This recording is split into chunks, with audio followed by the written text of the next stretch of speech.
My name is Sihlangule Siwisa. I'm a speaker, writer, and storyteller with 5 published books and over 50 articles written over a period of 24 years on the kind of leadership that bends the arc of history and the political economy. As a former chief director at the Presidency of South Africa, I'm familiar with the inner workings of the state and how diplomacy affects the economic relationship of nations and trade amongst regional blocs. It is the overdependency of developing countries on aid from developed countries that causes them to shy away from speaking truth to power against dominant nations who push their own agenda.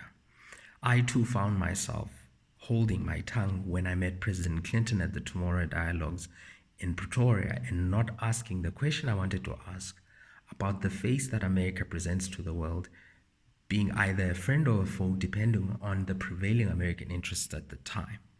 The question remained unasked and unanswered until I was provoked by the Trump presidency and the storming of the Capitol and the eventual defeat of his divisive agenda at the polls to reframe the same question in an open letter to President Joe Biden and Vice President Kamala Harris on the eve of their inauguration, which I included in my 5th book. Because of the similarities that exist between the struggle for liberation of African countries and the civil rights movement, we as descendants of Africans, like former President Obama, draw strength from the finest qualities of one another's leaders, from Kwame Nkrumah to Dr. Martin Luther King, from Patrice Lumumba to Malcolm X, from Marcus Garvey to Mwalimu wa Taifa Julius Nyerere. We need to have the courage to speak truth to power with intellectual honesty and courage, even if it costs us foreign aid.